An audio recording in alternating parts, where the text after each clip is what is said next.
ये एक नई भोजपुरी फिल्म सजनवा कैसे तेजब का ट्रेलर है जिसमें रितेश पांडे और अपर्णा मल्लिक हैं। हाँ, तो आज का हमारा जो मिशन है वो सिर्फ इस ट्रेलर की कहानी सुनाना नहीं है। सही कहा, क्योंकि इसमें बहुत कुछ है डिकोड करने के लिए। एकदम, हमें ये डिकोड करना है कि कैसे एक ही प्लॉट के अंदर पारिवारिक लालच, डार्क कॉमेडी और जीवन की नश्वरता जैसी गहरी फिलॉसफी को एकदम देसी तड़के के साथ मिक्स किया गया है। और मतलब ट्रेलर शुरू होते ही ना एक बहुत बड़ा स्टेटमेंट दे दिया जाता है।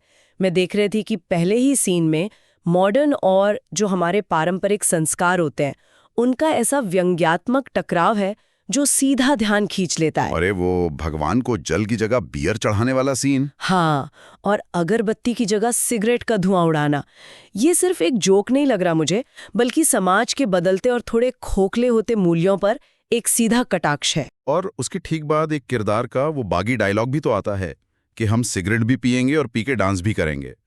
ये लाइन सुनकर ही समझ आ जाता है कि कहानी का तेवर कितना विद्रोही है। बिल्कुल, मेकर्स ने शुरुआत में ही साफ कर दिया है कि यहाँ कोई टिपिकल संस्कारी ड्रामा नहीं चलने वाला। क्योंकि असली कहानी का जो मेन प्लॉट है वो तो और भी ज्यादा अजीब और डार्क है। हाँ, वो प्रॉपर्टी वाला एंगल। वही, कहानी में एक अजीब और गरीब शर्त रखी गई है कि सारी की सारी प्रॉपर्टी एक ट्रस्ट के पास चली जाएगी अगर 1 महीने के अंदर शादी नहीं हुई। अब प्रॉपर्टी बचाने के लिए शादी तो करनी है, लेकिन यहाँ वधू पक्ष की शर्त सुनकर किसी का भी दिमाग घूम जाए। उन्हें कोई सीधा साधा या लंबा जीने वाला दामाद नहीं चाहिए। उनकी डिमांड है कि दूल्हा ऐसा हो जो शादी के 2-3 महीने बाद ही टपक जाए, ताकि बिना किसी झंझट के सारी संपत्ति सीधे उनके नाम हो जाए। सोचने वाली बात है कि डार्क कॉमेडी का ये कैसा पीक है।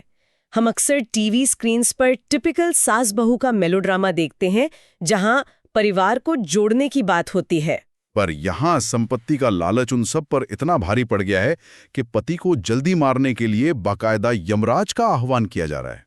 रिश्तों की पवित्रता का जो आइडिया है वो पैसे के लालच के आगे पूरी तरह से घुटने टेक देता है। और वो करवा चौथ वाला सीन तो इस डार्क कॉमेडी का मास्टरपीस है। मतलब जहां आमतौर पर औरतें पति की लंबी उम्र के लिए पूरे दिन भूखे प्यासी रहती हैं, यहां पत्नी सोच रही है कि व्रत तोड़कर कुछ खा लूं ताकि पति जल्दी निपट जाए। ये डार्क होने के साथ साथ बहुत ही सटायरिकल है। ये दिखाता है कि इंसान जब लालच में अंधा होता है तो वो किसी भी हद तक जा सकता है। लेकिन मौत और हत्या की साजिश जैसी खौफनाक चीजों को एक कॉमेडी टूल की तरह इस्तेमाल करना कोई आसान काम नहीं है। बिल्कुल नहीं, पर इस पूरी मार काट और लालच के ड्रामे में एक कमाल का कॉन्ट्रास्ट भी है। जब स्क्रीन पर लोग पैसों के लिए एक दूसरे की जान लेने पर तुले होते हैं, तभी बैकग्राउंड में एक वैराग्य से भरा गाना बजता है, खाली हाथ आइला, खाली जाए, हो सब यहीं छूट जाए। ये मेरा फेवरेट पार्ट है। स्क्रीन पर जो दिख रहा है और बैकग्राउंड में जो बज रहा है, दोनों एक दूसरे के बिल्कुल अपोजिट हैं। एक तरफ प्रॉपर्टी हथियाने के लिए मर्डर की प्लानिंग चल रही है और दूसरी तरफ गाना चीख चीख कर कह रहा है कि इंसान इस दुनिया में खाली हाथ आता है और खाली हाथ ही जाता है, सब कुछ यहीं छूट जाना है। अगर हम इस विरोधाभास को बड़े परिदृश्य से जोड़कर देखें तो ये सिर्फ एक ट्रेलर का बैकग्राउंड स्कोर नहीं है, बल्कि हमारी इंसानी स्वभाव की सबसे बड़ी सच्चाई है। हम भौतिक चीजों के पीछे भागते हैं, लालच में साजिशें रचते हैं, लेकिन अंत में सब बेमानी है। मेकर्स ने बड़ी चतुराई से एक कमर्शियल डार्क कॉमेडी के बीच लालच की निरर्थकता को रख दिया है, जो हंसते हंसते सोचने पर मजबूर कर देता है। तो इस पूरे एनालिसिस का सार यही है कि ये ट्रेलर महज मनोरंजन नहीं है, ये लालच और मौत जैसे गंभीर विषयों को हास्य के आवरण में लपेट कर पेश कर रहा है। और ये भी समझना दिलचस्प है कि कैसे लोकप्रिय क्षेत्रीय कहानियां अक्सर समाज की सबसे गहरी चिंताओं को डार्क कॉमेडी के जरिए दर्शाती हैं। शायद मौत और लालच जैसी कड़वी सच्चाइयों पर हंसना उनसे डील करने का एक तरीका बन गया है। एकदम सही बात है।